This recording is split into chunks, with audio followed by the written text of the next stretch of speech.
funny. Movies were about telling great stories, and you didn't need a political lecture every time you hit play. Great entertainment still exists, it's just getting harder to find. Even the biggest streaming platforms leave audiences disappointed. That's why there's Studio TST, pure entertainment, real comedy, independent films, bold creators, movies, comedy, music, and more, and the home of fearless sketch comedy. That show tonight. Entertainment the way you want it. Funny, creative, unapologetic, and agenda-free. Studio TST. The future of entertainment starts here. Join Studio TST today for just $5 a month. Hello, friends. Do you have a moment so that we may discuss our Lord and Savior Minarchy? No, seriously, I'm just kidding. Hi, my name's Rick Robinson. I am the general manager of KLRNradio.com. We are probably the largest independent podcast network that you've never heard of. We have a little bit of everything, and by that, what I mean to tell you is we have news, pop culture, special events, conspiratainment, true crime, mental health shows, drama productions, and pretty much everything in between. So if you're looking for a new podcast home to grab a little bit of everything that you love all in one place, come check us out. You can find us on X under @KLRNradio. You can find us on our Rumble and our YouTube channels under the same names. You can also find us at KLRNradio.com and pretty much every podcast catcher known to man. So again, feel free to come check us out anytime you like at KLRNradio.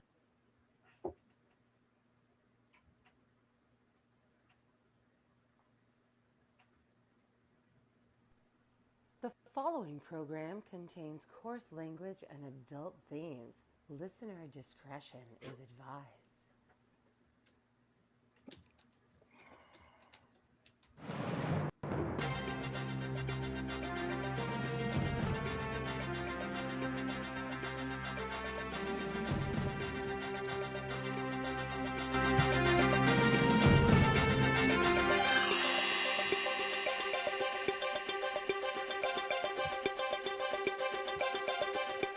Ever have a Friday that feels like a Monday? Ever have those? I'm having one of those. I just realized because I went through and cleaned a bunch of stuff out of my hard drive that I never moved the usual intro outro that we use for the show to my board, and I don't have it anymore. So that's why we went with the breaking news sound instead. Anyway, welcome into the weekend news roundup because I'm Rick Robinson. I'm the producer, and I am semi-retarded. I mean, retired. Anyway. Actually, I probably shouldn't even be able to say I'm semi-retarded. I think it's more closely to fully. Anyway, never mind. That's a topic for a different show. Anyway, so it is the weekend news roundup. It is Friday. It is Juneteenth. Remember, for those who are celebrating today, this is the day the Republicans forced Democrats to tell their slaves that they were finally free, like 2 years after the war was over. So yeah, are we supposed to be celebrating? I'm not sure. I mean, I've been told as a white dude I'm not allowed, but I still like to point out that, you know, that because everybody that's made it like this big thing, I'm like, oh, so it is a big deal that Republicans finally forced Democrats to tell them their slaves were free. Huh.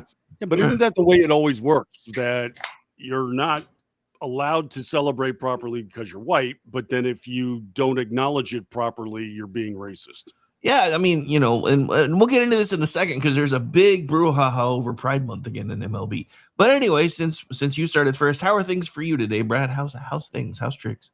A little bit the same. I'm kind of hectic and I don't know. My whole summer is kind of one of upheaval, but fighting through it all. That's why I've missed the last couple of weeks because all of a sudden it'll be, well, we got to go do this. Oh, we got this happening, and we got to go see this family member. And I don't even make any plans anymore because they can just be thrown into the trick bag anytime. So we're just fighting through it, but plenty going on, of course. So we're having fun while we do it. We just don't know what we're doing. Yeah, I mean, you know, you described most of my adult life while raising children in the summertime. So get it. Anyway, and also from SHR Media, we have none other than the guy who is and he calls himself this, so no hate mail, the bulbous one, BZ from BZ's Berserk Bobcat Saloon, who is live on select Tuesday and Thursday nights over there in the SHR Media studios, as well as being usually simulcast over here when my system doesn't be a dick. Anyway, so how you doing, BZ? How's things? Bulbosity unrestrained. There's no restraining it. 2 comments. Number 1 is June what? And the Right. second comment is, hey, Wednesday, thanks for letting me know that a massive amount of stupidity occurred, which I still think, but I was being kind last night. I mean, it's a guest. Okay. Let's not chew up guests. Let's let them have their piece and their say. And I was hoping for something. I spoke to Gene Baradelli last night, folks, for those who don't know. And I was hoping for some explanation or common sense or a way to translate the 14 points that would make sense to me, where I could, at the conclusion of last night, go, now it makes sense. Now I get it. That was not reached. So Yeah, I'm fine. I have to admit, I went and turned you guys on in my room for the last 30 minutes because I was like, nobody's paying attention. Not even the chat was paying attention. Your chat had kind of turned into a hookup. There was a hookup session. I'm like, okay, yeah, I'm gonna go watch this in my room now because nobody's paying attention to anything. These two were trying to set up a time to come hook up with each other or some shit. And I'm just like, yeah, I'm gonna go finish watching. But I told people, I was honest. I said, we're gonna discuss blah blah blah blah blah. And probably your eyes are going to glaze over and you're going to be like that one scene in Jaws where just before the attack, the eyes roll up into your back of your head and yeah, that's what happened. Well, yeah, so I wrote a whole piece about it, but I had to put it out under my own banner because everybody that I write for as a freelancer was like, we're not touching that with a 10-foot pole. So only about 200 people have seen it so far. So really? Told you that they're not going to do that. Said to you or wrote to you that we're not interested in that. Oh no, well, it's pretty much that simple. Most of the time I just send them an email with an article attached and be like, if you want to run it as an editorial or opinion piece, go ahead. I send it off to a few that I write for on a regular basis. That isn't twitchy because I didn't do it in a twitchy style format, and I got polite declinations back, and yeah, we're not touching that. So wow, yeah, there's a lot of that going on where there's. Wow. I think it's because they can't really quantify what's in the deal yet, even though they've come out and laid out what's in the deal. Making it make sense is a little tough right now. So I mean, I've seen it myself. I haven't tried covering it, but I've seen that editorial reaction. So the thing, and we might as well just dive in because that's probably going to be one of the biggest points for today, and then we'll move into the kind of funnier, weirder stuff on the back end. But so here's my thing with this, right? So it's not the fact that a deal had to be reached. I understand that we were reaching the point where a deal had to be made, and let me explain. And I've explained this on BZ's show, and I even explained it to Ross one time on Gene's show when this kind of came up while we were still in the thick of it.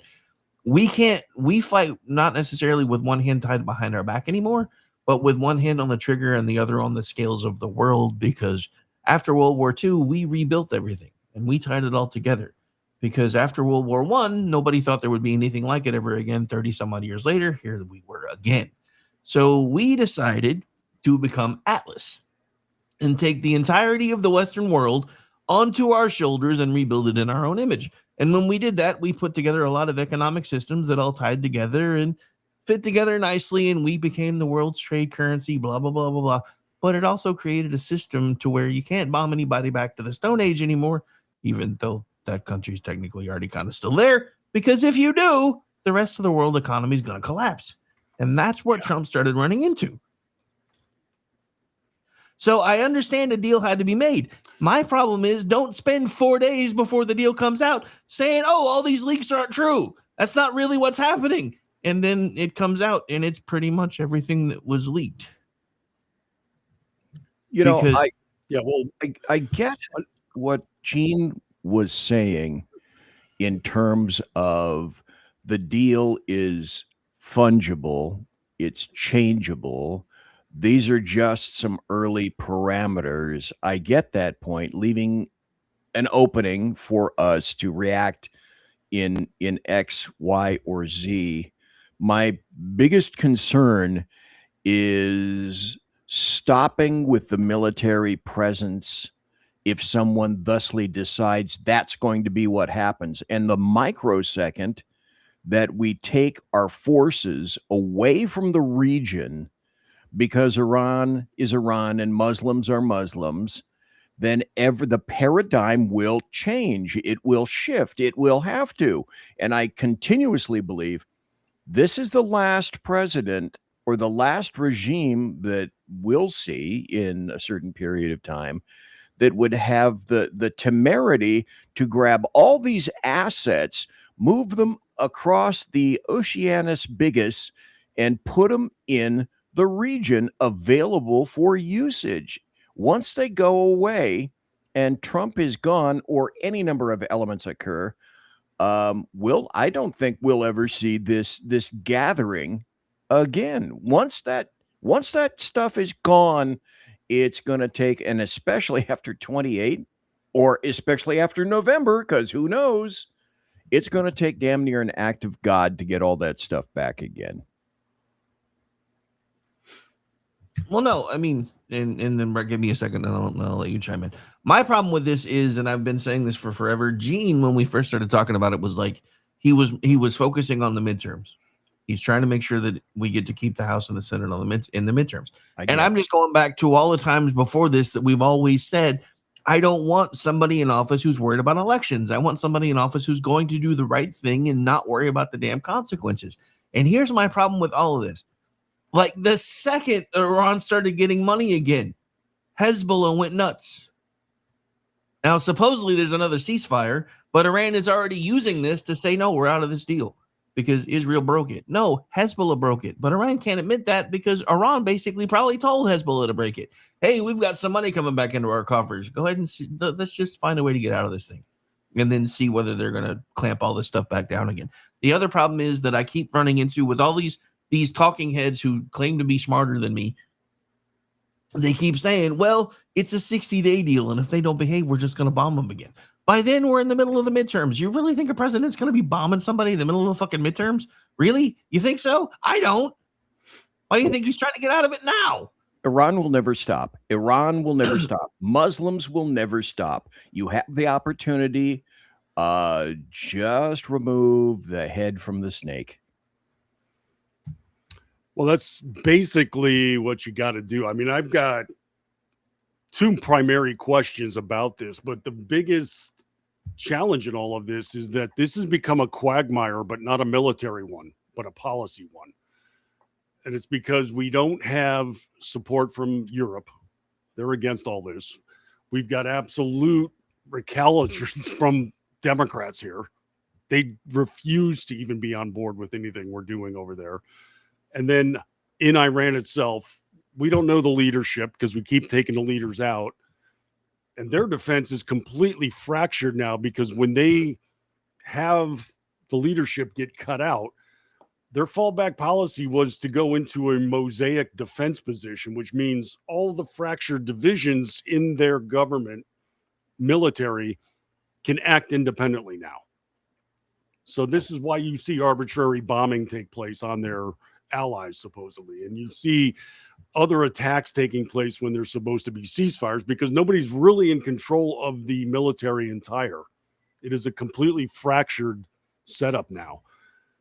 And so there's two things that really rear up. One, why can't we control the Strait of Hormuz? We've got everything else bottled down as far as their defense, and we can't get the Strait locked down. That makes no sense to me.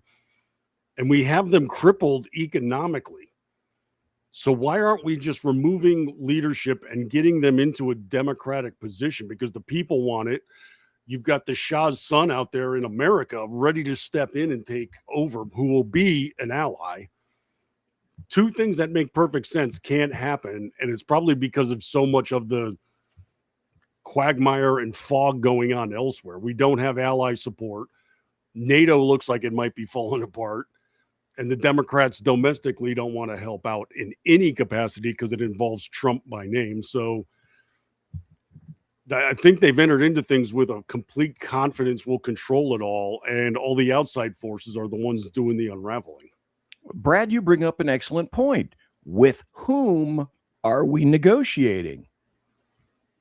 It changes week to week, it seems like. And So who knows? and you don't have somebody to count on. I mean, I've seen where a couple of months ago, before we took out one of the new leaders, the press was insisting, oh, he's the biggest ally for America. And then the guy comes out and talks about how he wants America to be burning in cinders. So our press doesn't even know what's going on over there. And yeah, I mean, it's to the point now where the other problem too has been, how many times has President Trump said a deal is in place, only to find out it's not? And, we've got a ceasefire agreement, and then we don't. So it's nothing is concrete. Then what he did, what the Democrats do, he changed the definition of a ceasefire and said, well, over there, ceasefire doesn't mean what it means here. It just means they shoot at each other a little less. But what the fuck? Come on, man. I mean, look, I get it. I trust me. I understand it, because we cannot go full bore anymore. We have built a system economically where we're not allowed to do that. It's why ever since World War II, everything has been fought to a stalemate or a withdrawal. And we are right back there again, because he actually said those words Friday morning. If I didn't do something, we were headed towards a worldwide recession. And that is an admission that we can't fight wars the way we used to, because we have tried to make sure that we don't ever get in another situation like World War II. The problem that you have, and this is one of the things that I keep trying to explain to people like Gene, who are looking at this logically and rationally, but they're looking at it logically and rationally from a westernized perspective. In Western war, when you bomb the shit out of somebody, if there's somebody left to talk to and they're willing to talk to you, that usually means that you can work out a deal and you technically win. But this is really no different than what we went through with Japan. There's a reason we had to drop nukes on Japan to stop them from trying to kill us, because we were wiping them out, but they were still coming. The problem with Middle Eastern society and Middle Eastern philosophy is, if there is one person who still believes in the caliphate left in charge in that place, and we give them time to rebuild, it's all going to come right back. Well, It's not about regime change, technically speaking, but it has to be about regime change, because if even one of them lives, as far as they're concerned, they win, because they took the punch and they're still there to rebuild. Go back to Bush. Bush said, we win, it's over. Everyone wants freedom. Really? Everyone, especially those in the Middle East? Well, there are two layers to it. There are the people, some who they're not practicing Islam properly, if they're moderate, air quotes, and the rest, the leaders, they will never stop. You will never stop them. And if you kill them, as far as they're concerned, up to that moment, I'm going great places, so I don't care. And another challenge you've got too is you're dealing with Islamic leaders who they don't operate on a faith base the same way we do, because they have a belief system that basically we're the devils, and therefore it's appropriate to lie and manipulate and deceive, because you're doing that to the devil. So they're justified in that. How do you negotiate? And that will never change. That will never change. For those of you who just tuned in, that will never change. If you didn't get it, hey, by the way, kids, that will never change. Yeah. I mean, that's actually written in their doctrine, that it's permissible to be deceptive towards those that are considered the devil. So how do you establish policy in good faith? It just, this points to something that always cracks me up. Back when The Onion was actually humorous, they put out a book. It was called Our Dumb Century, and it was basically just newspaper headlines from across 100 years of the 1900s. And I think about 7 or 8 times in it, they had headlines, "Peace has been achieved in the Middle East." And it just became progressively funnier, because it's never been peaceful in the Middle East ever. So again, we have to be there because of oil, and that's the only reason. Otherwise, what the hell are we doing there? But I don't know how we can't clamp down on Iran when they've pissed off their allies in the last few months with arbitrary bombing runs and such. Their supposed allies have said, we're sick of this too. So why can't Well, we put a lid on this? the problem with that is their allies are publicly saying we're sick of this, and now that there's a framework in place, they're like, we'll pay you to stop bombing us. Here's some money. And again, I just want to point out this is exactly what happened. And this is the look. I have said my biggest issue with the MOU is money is fungible, and everybody like JD's biggest thing, or I'm sorry, Vice President Vance. Let me be respectful for the last several days. His biggest thing is America's not giving them a dime. Yes, but they're going to eventually have access to at least $300 billion. Money is fungible. They're already getting money again from oil. And I don't want to hear this money is above board and it can be tracked and it's not going to be dark fleets. And it's not, you really don't think they're still not going to find a way to sneak things to people? Because again, just would like to point out, coincidentally, and for those of you who've been listening to me for a while, you know how much I don't believe in those things. Less than 24 hours while the ink wasn't even dry yet, we go ahead and start all the waivers to let them sell their oil again, start giving them access to some of the revenue from the oil that they've already sold. And within 24 hours, Hezbollah is shooting rockets into Israel. Coincidence? Yeah, I don't believe in those. Yeah. Well, it goes back, unfortunately, to the Western mindset. You know, that it will never stop. They will never stop. Our mindset is, well, if we just appear rational in some fashion and at least make the attempt to indicate that we are possessed of some form of rationality, they'll come around. Well, first we'll entreat them. And then second, if they don't comply, parenthesis, because when have they ever fucking complied? End of parenthesis, we'll then unleash more weapons at them. That's the sense of fair play in the Western civilization. Well, you're not dealing with people in a Western civilization. You're dealing, it's a barbaric death cult. You're dealing with people who are tribal, who are nomadic, who are Bedouins. That's their history. They're not letting go of it. Islam is a system. It's a political system. It's a life system. It's not a religion per se, and they will never stop. They will never stop. That's why I go back to, and I learned this from the people that came back from the sandbox that I was managing when military people would come back, and I'd ask them because I'd be supervising them. And one of the first things that a guy said back in the 90s to me was, okay, here's how it works. Me against my brother. Me and my brother against my cousin. Me and my brother and my cousin against the tribe. Me and my brother and my cousin and the tribe against the outsider. Period. End of statement. That's how it works.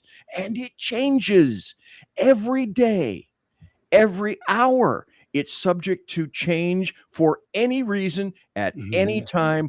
Don't expect it to comply or make sense to Western standards because it's not. No, I mean, seriously. And that's why President Trump keeps saying, well, we dragged them to the negotiation table because we still hold all the cards. And the Iranian leadership's like, well, they begged us to come to the table because they needed this war to end. Because again, from their perspective, they won. They stood up to the great Satan. They took a Mike Tyson punch and they're still standing. They win.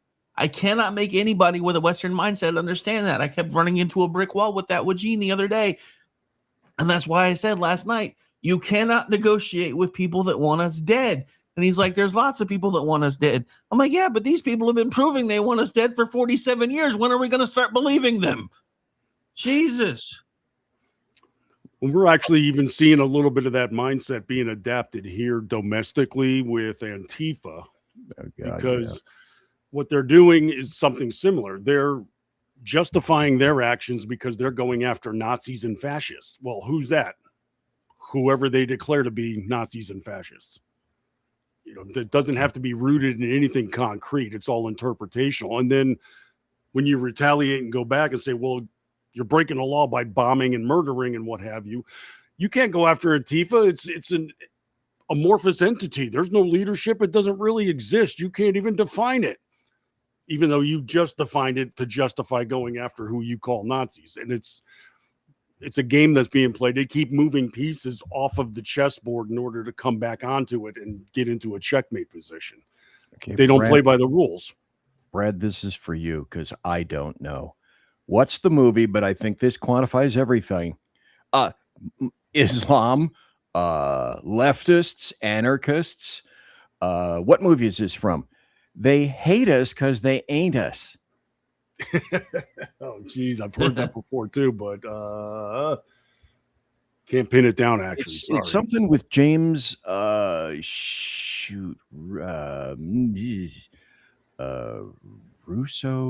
I can't think of the guy's name. Sorry, but that's true. They hate us because they ain't us, and we ain't them. Yeah, and it's a large part of the grievance that they have built into their doctrine, that they look at the West and say everything we're doing is evil and demonized, and then they resent us because they're in sand hut positions as a result, and then they justify going after us because of the excess that we have. I'm reminded of an old Sam Kinison bit that he used to do about the Middle East. You guys remember the bit I'm talking about? Where he's talking about how all these people in the desert are starving, and he's like, "Move where there's not so much fucking sand."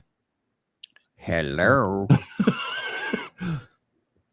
I don't know. I always resonate with him because he's another former pastor who went a different way. So I kind of feel like he's kind of my spirit animal. Yeah, I mean, somebody even said once too that instead of dropping bombs, just drop food on them, and when they get full stomachs, they won't be angry anymore. But their quest for power doesn't make sense like we're trying to make it make sense. If you look back on USA for Africa and Live Aid when all that was going on, I mean, first off, do they know it's Christmas? No, they're Islamic. So that shows you the bad approach to things already. But the whole reason that they were starving in Ethiopia was because of all the warlords and factions that were drawing borders on people that don't recognize borders because they're nomadic. They follow crops and herds for food. Well, when you close off the borders and say, well, you can no longer go over there because we won't let you or they won't let you in. Well, guess what? They're stuck in arid desert conditions where you can't grow food or livestock. Hence, you're starving. So sending rice over there isn't the solution. Get rid of the people that are not letting them go to where the food is at. That's shows you some of the fractured approaches to the problems over there. Bush, folks, if you remember, George Bush, the son, in right around 2003 somewhere, don't quote me exactly, sent $120 billion for HIV AIDS treatment and prevention and research and all that kind of stuff. To whom did that money go? Answer, no one knows. Did it go to the peeps? Answer, no one knows. But theoretically, $120 billion should have stopped AIDS in Africa. Did it? No. Where did the money go? No one knows. Yeah, and we're also seeing the same kind of approach taking place with the new outbreak of Ebola over there. Because, our thought process, well, just keep people hemmed in, quarantine them, and it won't spread. Well, their people are coming in and saying, my cousin died, I want his body. It's like, no, that's the last thing you do. Because the body is the most contagious right now. Right. So instead they're going in and breaking into the facilities to get the bodies, and people that are patients are escaping into the wilderness. And nothing says stopping Ebola like burning tents of people that are there trying to help them and making sure that you kiss and fawn over the dead bodies of your family, etc. Because that'll stop things. All right, so I wanted to give Brad a chance to see if he could come up with the answer, but since he didn't, I will let you guys know what movie that was from. That was from The Interview in 2014. James Franco, right? James Franco. Yeah, James Franco. Yes. Yeah, his character Dave Skylark. They hate us because they ain't us. And for those of you who don't remember the movie, that's the one where a TV host and his producer land an interview with none other than the mental midget of the North, otherwise known David as Kim Skylark. That's a great name. Yeah. Definitely for like a news dude, for like an interview guy. That's a great name for a TV dude. Just saying. All right, I'm David Skylark. But anyway, I'll change my name. Yeah. No, he's going to show up on X tomorrow as DS. Like, what? David What? Skylark here, kids. But yeah, no, I mean, dude, and I don't want to keep harping on this one subject, but again, my whole thing with this is, and I tried to see if I could get Gene to engage with this part as well, but he never really seemed to want to. Is one, and I already mentioned this part. The money's fungible, so now that we're giving them money again, the thing they keep saying, well, if they don't do the right thing, then we're going to be able to not give them the money, or we've already said in the memorandum that we're not going to interfere in their internal affairs anymore. And the money's gone, kids. The money's gone anywhere. These two things can't coexist in the same space at the same time. We either oversee what they do with the money, which is by definition interfering in their internal affairs, or we do not any longer interfere in their internal affairs. And these two things cannot be this. They can't happen at the same time. And that's just point one. The other point is, when Trump first started talking about this stuff, there were 4 pillars as to why we went in there. Yes, his biggest thing that he said for as long as he's been a public figure is Iran can never be allowed to have a nuclear weapon.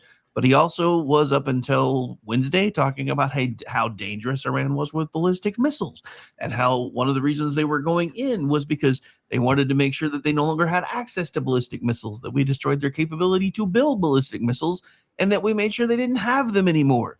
And then he even went a step further with all of it and basically started talking about these other points about how, we want to make sure that they don't fund terrorist groups anymore through their proxies. The only pillar of the 4 that survived was the no nukes. And everybody on ours says victory, because he said they can't have nukes and now they're not going to have nukes. All right, so let's take all of that at face value for just a moment. How are we going to know they don't have nukes? And then I heard Jesse Waters on the 5 yesterday saying, well, Space Force is going to be monitoring them. And the second anybody even riding a camel comes near where that nuke dust is, we're going to bomb them again. No, the fuck we're not. Please. Okay, we can take all your fissionables and your materials, and you can't have that. But here, have the entire damn delivery system. That's fine. I'd like to make this point too. Okay, Iran is about 2.5 times bigger than Texas, like 1.6 million square miles. And we can could we not go into Texas, and we'd find all the fissionables that evildoers have secreted into Texas. And sure, we'll be able to go and find all that stuff in Iran twice, 2.5 times bigger than Texas. I don't feel assuaged by that. And we don't have boots on the ground, because once you do that, you're in for a penny and in for a pound. So somewhere, some of these shit sticks will still have some fissionables. And we're also going, like my show last night, here, have some missiles, have all the damn delivery systems that you can manage. Well, here's the thing. This is what set me off. Was one, he said that, and then in the same press conference, he starts walking back whether they should have nuclear for energy purposes. And here's my problem with that. Jeez. Again, we're talking about the Islamic Republic of Iran, not a democratic nation, not someone that we have, any type of stable peace with or anything else. So you're talking about giving people anywhere from, let's say, just for the sake of argument, short to medium range ballistic missiles and fissionable material enough to run a nuclear plant. Do you not realize what they can do with fissionable material that is enriched enough to run a power plant? Because it can still become a dirty bomb rather easily, and you can still jerry rig it to a short range or even medium range ICBM. Medium range ICBMs would hit Israel with nukes. That's what we're talking about. Or no, well, medium range ballistic missiles, not ICBMs. But Well, look what happened when that's what we're talking about. early on when they tried to do that launch towards Diego Garcia. You know, it was a Hail Mary. It didn't have any shot really, but they suddenly saw that Iran had range capability that was more than double what had previously been claimed. And then somebody got the protractor out and said, well, wait a second. That means they can reach Europe. Yeah. Oh, Which is another reason. Wake people Which is up. another reason why I said when Donald Trump was like, yeah, well, their neighbors have them, so why can't they have them? Because they can fucking reach Europe with them. That's why. they're Iran. Yeah, there you go. There's your answer. Because of who they are, not what their neighbors have. Their Hey, neighbors are kids, not the ones threatening Europe on a daily basis. let's go back to 2010. Anybody? No, of course not. Remember Stuxnet when their centrifuges in Iran were hacked, okay? And that was decimated. That killed all their centrifuge. They came right back. And they continued to come back, and they will come back. Give them, just like Rick, you said, if there's one alive in charge, guess what? Well, yeah, and that's the thing. And again, I can't make people with a Western mindset understand this part. And this is one of the reasons why I knew at some point we were going to have to make a deal. I just didn't expect Trump to give away everything all at once with the deal. Because here's the thing.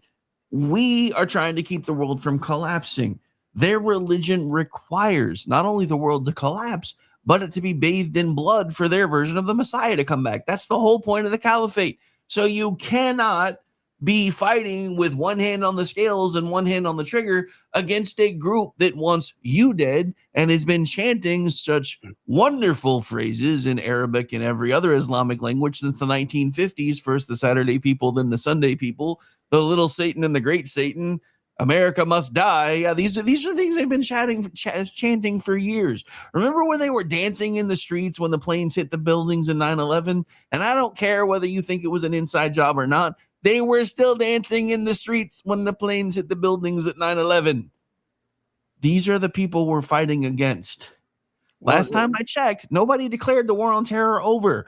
I thought we were freezing assets of terrorists. It's one of the things that I've been screaming about with Mexico now for years. The cartels are basically terrorist organizations. Why are we not freezing their assets? The regime in Iran is a terrorist group. Why have we not frozen every bit of their assets that we can find? We're Well, still we started paying to do that, but the press was getting squeamish about even that. I remember Scott McFarland interviewing a Mexican cartel member and sympathetically asking him, how do you feel being described as a terrorist?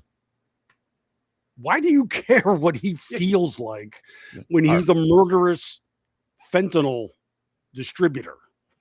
Our biggest strength is our greatest weakness, and it's our Western mindset, which keeps us from, I'll tell you to your face for hundreds of years that we're here to kill you. And our mindset is, well, I can't really believe what you're saying because you don't really mean it. There must have been something evil or bad that happened to you that made you mad or angry. And you can tell us this with spittle flecking into our faces from the foam issuing from your mouth, and we still won't believe what you're saying square to our faces, to every one of us, because people don't really act like that. Come on, if you could only sit down at a nice even table and some nice warm cocoa and hand it around to everybody on the table, eventually people will come to be rational, won't they? Yeah, the problem is we have, because of our, and I know you know this already, I'm just explaining, because of our philosophical differences, we have a different definition of rationality. That's another problem that we keep running into with these people. Because to them, it is perfectly rational to take the punch, stand up to it, talk trash behind the scenes, say you're going to cooperate, and then secretly do whatever you were planning on doing in the first place. Well, and face in Japanese is the You're same You're as asking the wrong question, dumbass. Why do they want to kill us is the better question when we keep trying to extend a hand of friendship to the assholes. We aren't the ones who want the war. They are. You're asking the wrong fucking question. Either pay attention or get the fuck out of my chat. rather succinct. Bada bing, bada boom. Choo, poosh. Nuked. Move on. Sorry, BZ, didn't mean to cut you off. Go ahead and No, go no, back no, to your thought if you can remember. That's okay. You know, there's still something within us, a sense of, even though the Democrats and leftists have mostly eliminated it, there's a sense of general fair play within the nation that keeps us from doing what truly needs to be done by people that are simply not the same as ours.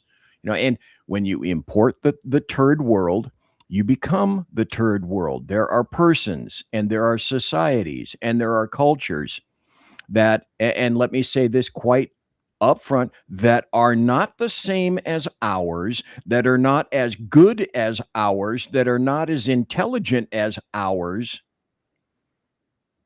Period. Oh, Couldn't you have can said say it much that better for myself. Islam. And it's All all right, right, brown people. Let's try to change topics because we do have another couple of things I wanted to hit on.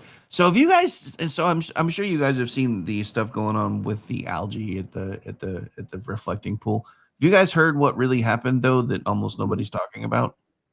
Because I heard some things. What did you hear? well, the folks that started testing to figure out why the water started turning green have figured out that the algae that is in the reflecting pool is not indigenous to the DC area. It actually comes from Georgia. So somebody did it on purpose, which is another reason why it took over the area so quickly. And then, of course, CNN's like, and all the paint's flaking off the bottom. Yeah, no, it's not. That's actually them trying to clean the algae off the bottom of the pool. But yeah, they keep glossing over the fact that the only reason there's currently algae in the reflecting pool is because probably the same asshole who lawnmowered in 8647 somehow without anybody noticing probably threw some algae in the fucking pool, because this is why we can't have nice things. Well, it was green before. Why shouldn't it continue to be green? Well, what pisses me off about that is fucking, who was it? Senator Kane this morning talking about how, well, Donald Trump American Blue turned Iranian green around the same time that he sold us out on this deal. And I'm like, first of all, I hate the fact that you're not admitting why it's green, and also hate the fact that I have to agree with you that I feel like you kind of sold us out. Kermit, it's tough being green. I mean, I'm not big on conspiracy theories, but at the same time, just grasping the utter pathological hatred of Trump that people have, I would not put it past anybody. So I'm not sitting there adhering to this necessarily, but if we come to find out it's the case, I'm not shocked either. Because none of the things that we thought were conspiracy theories, thank God, turned out to be true. Whew, I feel better. Yeah, it's not like we've not been batting 1,000. I mean, hell, Tulsi Gabbard on her way out the door basically went scorched earth on the Leprechaun of Potomac, which was fun. I don't know if you guys have seen that video. I played it in the Daily Show earlier. But yeah, she's like, everything that we were trying to say that we were getting, deplatformed, demonetized, banned for, she basically said, yeah, he did all those things on our way out the door. And here's the receipts. I kind of want it. I swear, if I had even an inkling of a deep pocket, I'd be suing everybody over the possible remuneration we lost. Because if they we went through that over at Red State frequently, because a couple of our people were covering a lot of the COVID details and coming up with, not just claims and opinions, but doctor-backed evidence and things that were going on, and we were flagged and demonetized for it because of false information. All of it's been proven out. And again, it was the people telling us, you got to follow the medical professionals. Well, our pieces were citing medical professionals, doctors and such, researchers. and we got flagged for doing that because it didn't fit the narrative. Caveat. It's like, well, we're doing what you're selling us to do, and you're mad at us for it. Caveat. However, we can all see clearly that once this information has come out, we've jumped right on it immediately to make sure that people have consequences to their actions. Haven't we seen all that? Sure, we have. Are you trying to start a stand-up routine? Is that what we're doing? I already work for one comic. I don't really want to work with another. Just saying. Okay. All right. Anyway.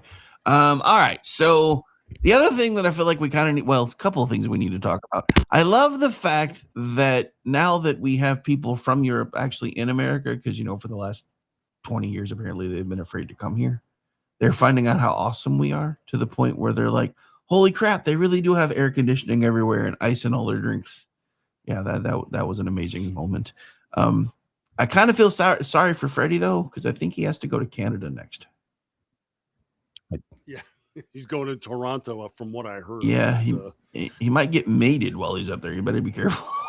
I love the guy in the video with the dark hair sitting, I don't know, maybe he's at a gas station. And it might have been a gas station because the camera is panning. He's, look at this.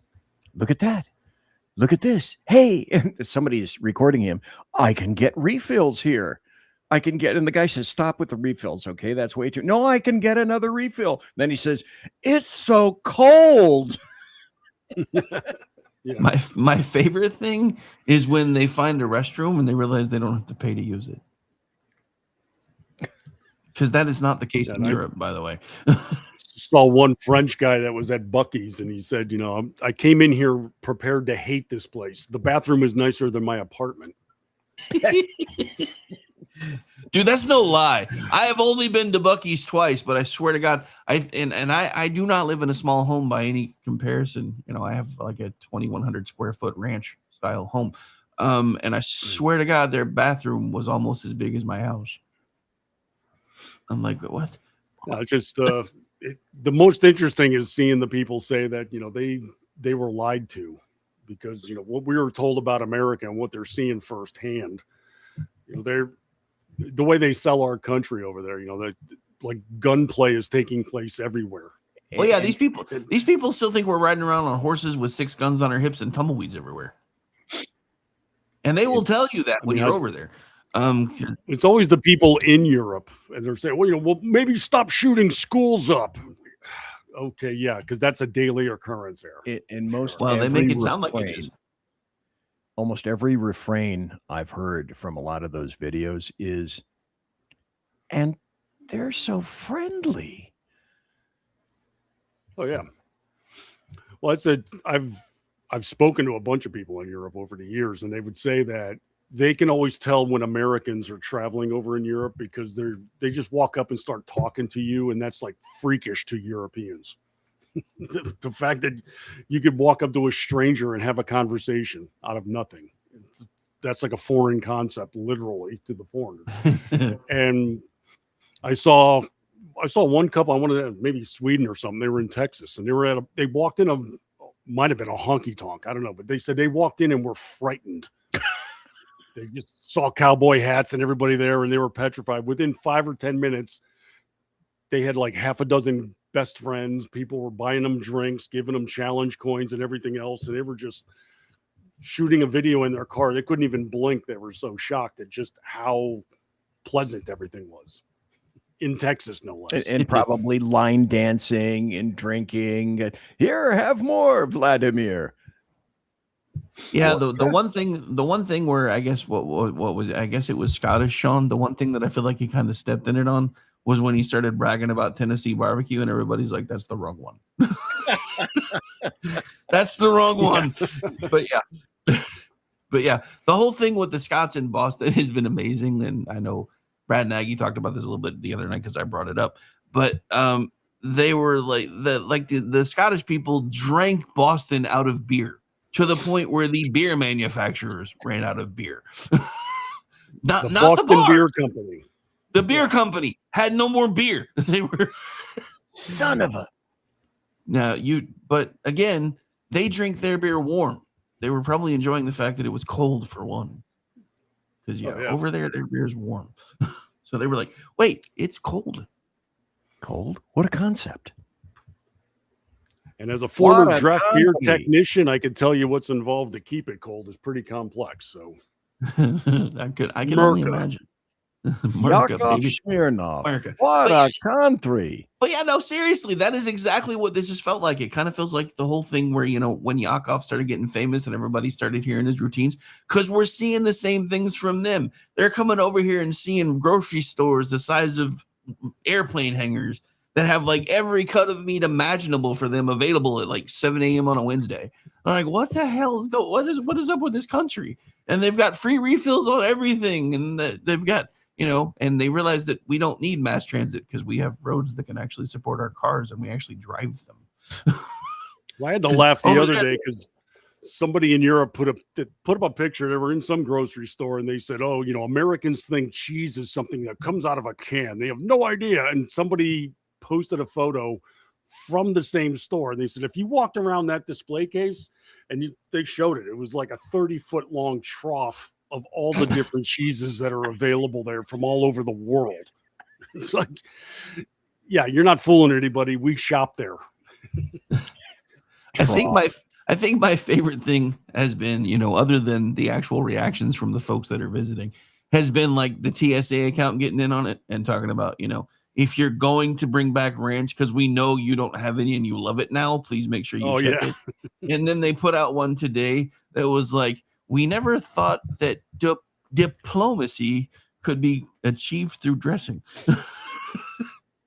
But yeah, I mean, I just have to laugh when they talk about our supposed limitations. I can right now go across the street and buy a brick of cheese from Australia if I wanted to. It's got a crocodile on the label and everything. So don't tell me we don't know cheese in this country. Sorry. Is We got the it brand all. is the brand of the cheese that's not a knife? This is a knife. No, it's actually a crocodile or something with a crocodile on the label. But- I just crocodile made me think of Crocodile Dundee. So I tried could to make definitely sure. get that right now if I wanted to. So it's sorry. We know the truth.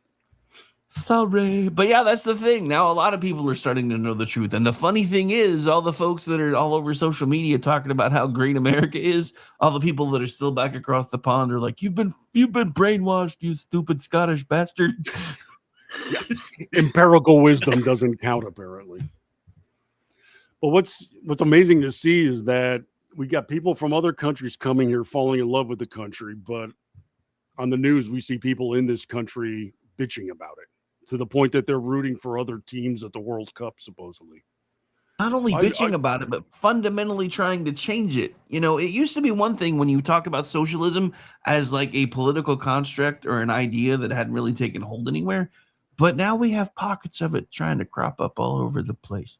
And now, and I talked about this today, Mamdani might not be the actual leader of the political party, but he's basically become the ideological leader because now he and AOC are doing everything they can to oust Democrats who aren't progressive enough, who aren't socialist enough, and it's starting to work. And that scares me because, and I'm going to say this again, we have been mixing these two systems together now for a while, which was always a bad idea.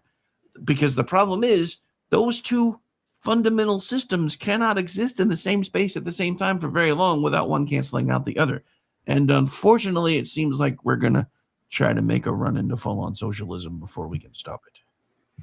Well, you can ask them, show me one country that has been continued inherently successful that was socialist or communist, and that's immaterial because every other person thinks I can do communism, I can do socialism better than the last guy. And you're right, Mamdani is the de facto leader of the party because, hey kids, what just happened in DC with Janice Lewis George?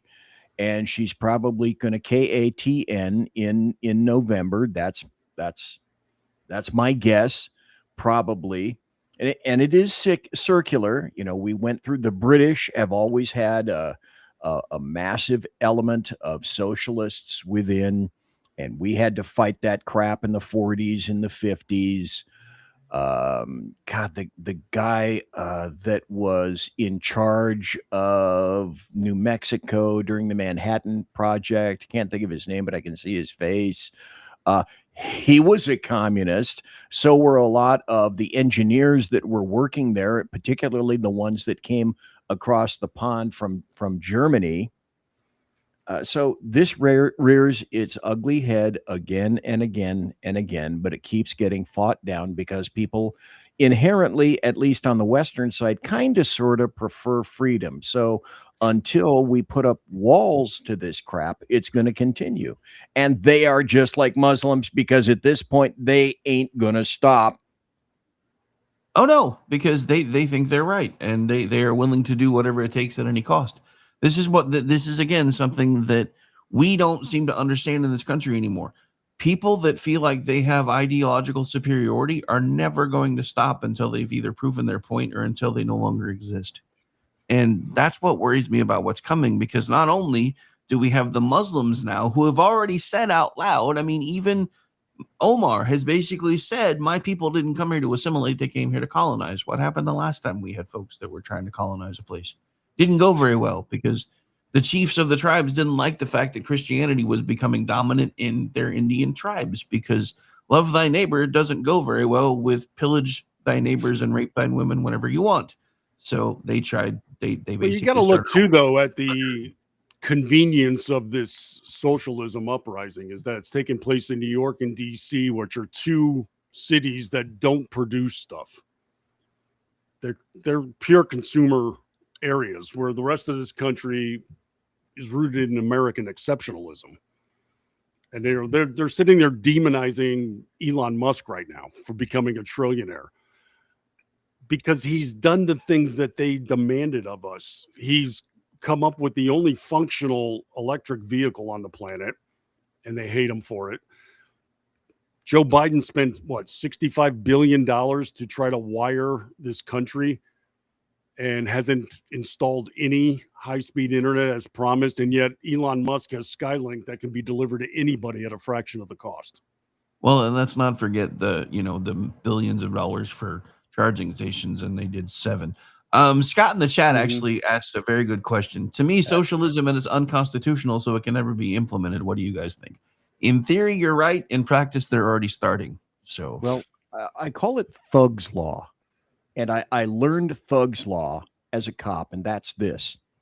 What's mine is mine, and what's yours is mine until you're strong enough to stop me. And that can be used all across every aspect of society. Yeah, we have tons of laws. And how many times do you see laws that are completely, they're just ignored? So people are going to do what they can do or what they will do until somebody either physically or by law stops them. Also with the caveat of, folks, there's malum in se and malum prohibitum, and malum prohibitum is frequently wrong. Malum in se it's a concept in law that says malum in se, people know what is inherently fundamentally wrong on its face. Malum prohibitum is, it's wrong and it's against the law because today we say it's law. Hello, slavery, that was fine. No problem. So we have to make a difference. We have to delineate strictly between the two. And Scott, it's a great comment, except that Thug's Law. Well, not to take us back to the beginning of the show, but Thug's Law is basically exactly what Donald Trump just ran face into in Iran. Yeah, it's the difference between legality and ethics. That's that's exactly how the regime looks at it. You didn't take what's still mine, and I still have it, so I win. So, yeah, but anyway. All right. So they're doing everything incrementally is what it is. So by getting more socialist, and like in Los Angeles where they want illegals to start voting, that's how you'll start to leach into the constitutionality. because Well, yeah. Well, this may lead to to a modernized version of the 3/5 clause if they keep pushing for it, because that's the whole reason we had the 3/5 clause in the first place, was to make sure that people that weren't technically people, as far as the folks were concerned, were able to influence the population enough to change how the House was able to vote. But yeah, anyway. And All Brad, right, go ahead. one point for Brad. You're absolutely right. Kids, read the book Nudge by Cass Sunstein, who says incrementalism is how we get there. Frog in the boiling pot. And that's how we're going to push you. We're going to push you in little bitty bits that you can chew up, and you'll find them palatable until one day, maybe not so palatable. I'd like to end with this. Anybody see the city council that was voted out and they said, no, we're not going to listen to you. We're staying. We're right here.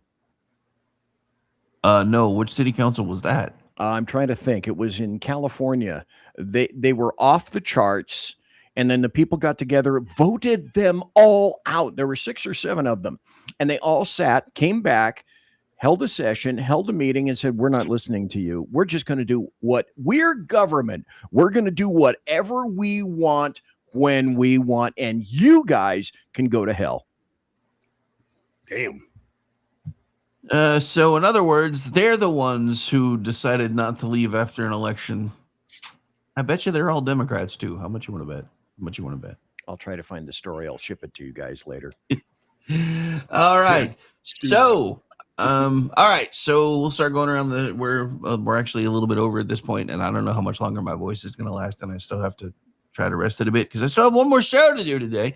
So we'll start with Brad. What's your favorite topic you've covered this week, or any favorite story you want to share?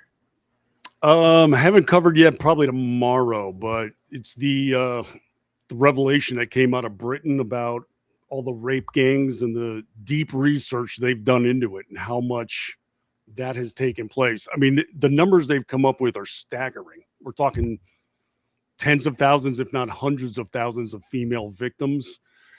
And just the level of abuse that went on with their own women from the rape gangs. The amazing thing is our media isn't covering it at all. Like, it's been measured that in the last 2 to 3 days, the major networks and the cable news networks outside of Fox haven't touched on the subject at all. These are the They're too busy same, talking about the reflecting pool. Sorry. but these are the same news outlets that are refuse to let go of the Epstein file story because of the victims. And I think this shows that utter bullcrap. Yeah. It's not the victims. It's because of Trump. And that's all. Well, this is over there though, and they think it's kind of funny because to them, the Muslim folks came into Europe and went with. I can't get it to play. Never mind. I was gonna try. There it goes. Where are the white women at? There it goes. Delayed, but there it went. But Good yeah, question. Where are they?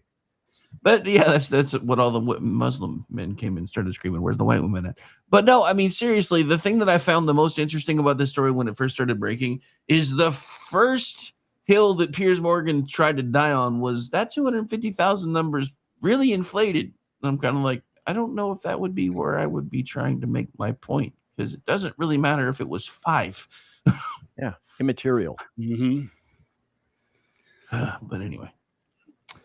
And how about you, BZ? What's your favorite thing you've either talked about this week or that you're going to talk about at some point? Okay. Kunta Kinte, I have found you. This is from Washington. Your name is Toby. That's right. Tobeans.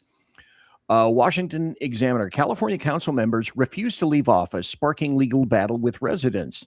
So they got recalled. So there were, I got the number right. There were wrong. There were 3 city council members, including the mayor, in a town called Avenal, which happens to have one of the California state prisons in it. So it's not a huge community, but that's what kind of runs things there. So the council members and the mayor, they are refusing to give up their seats or even leave after voters overwhelmingly recalled them in April, just like 2 months ago. Okay, so it's a political standoff. It's in social media. It's packed public meetings, and now it goes into the courts. They were recalled by the will of the people, and this is a government that says, no, pound sand, go to hell. And it's happening right now. Now, because we know of the logical extension from BZ, how many other councils or how many other areas, depending on what happens here, or perhaps not depending, are going to look at that and go, hey, Coeur, we can do anything we want. If it works for them, why wouldn't it work for us? Oh yeah, I'm sure. That's another reason why I'm terrified of all these socialist mayors and socialist city councils that are starting to come in. And I am, they're trust me, if this socialist chick wins in DC and Donald Trump actually does what he's threatening to do, there will be riots. I promise you.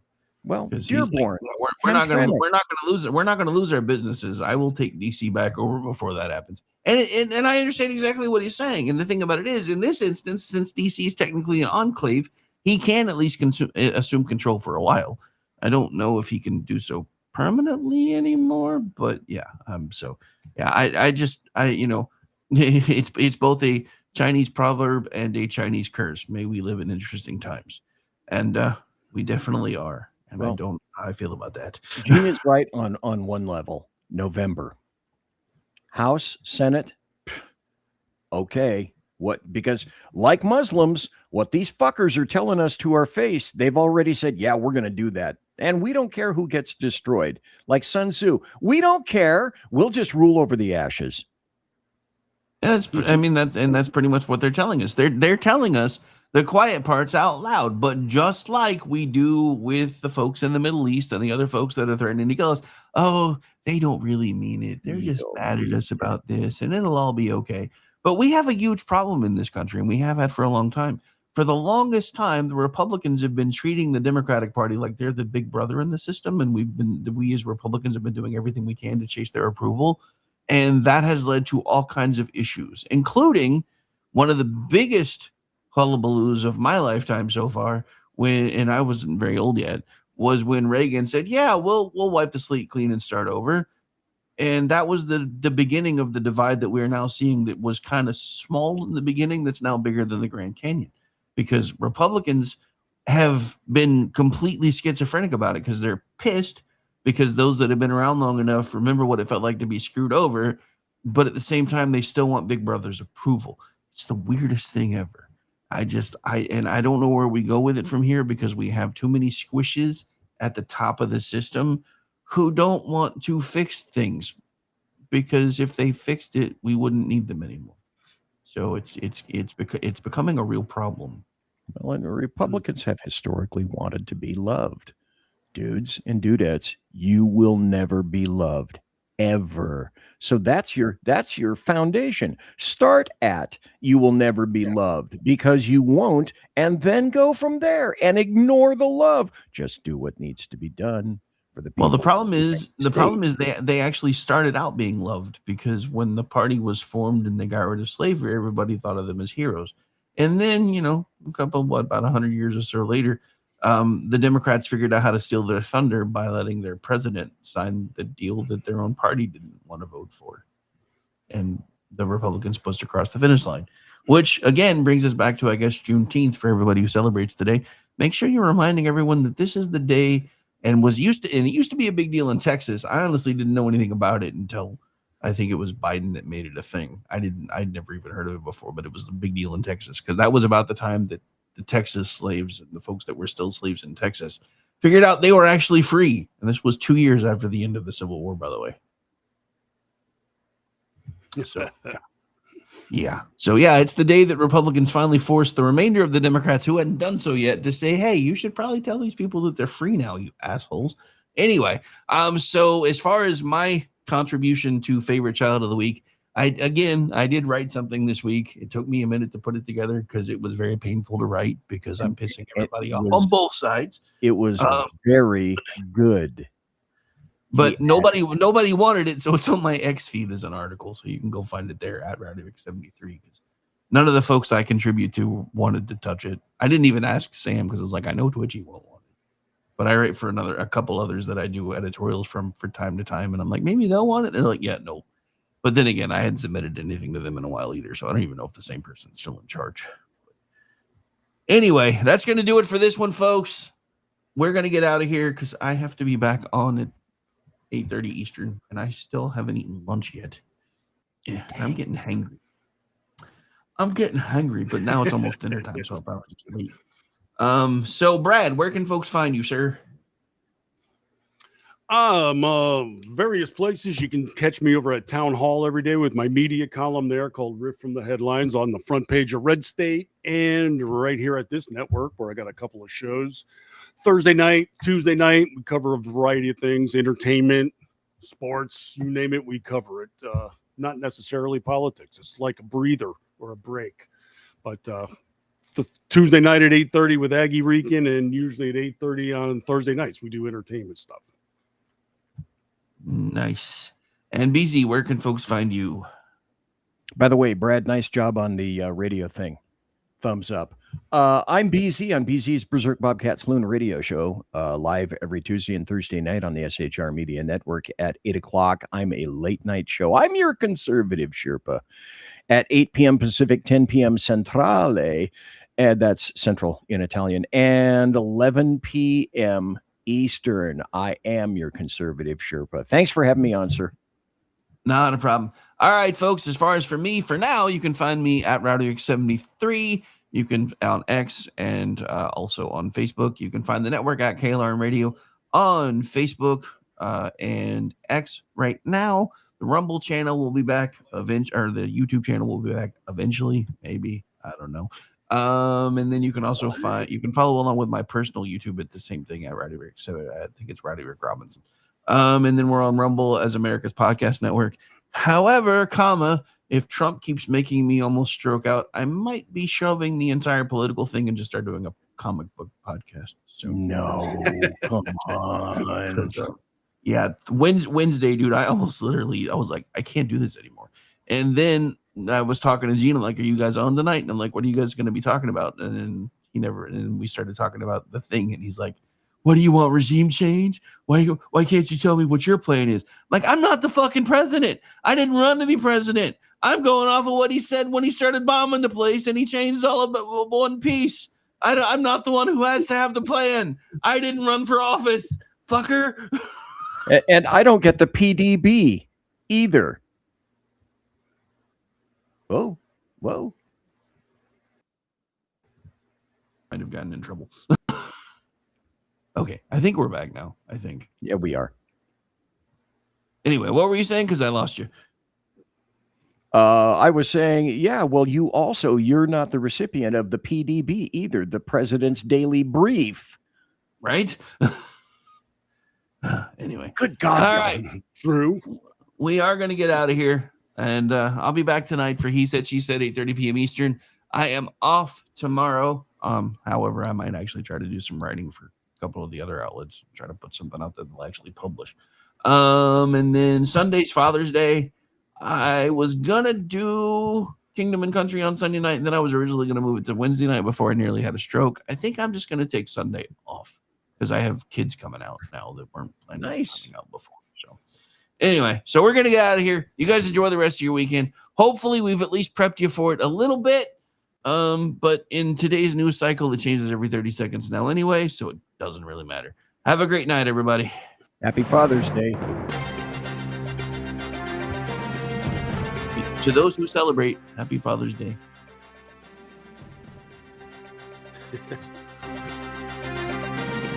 See you guys.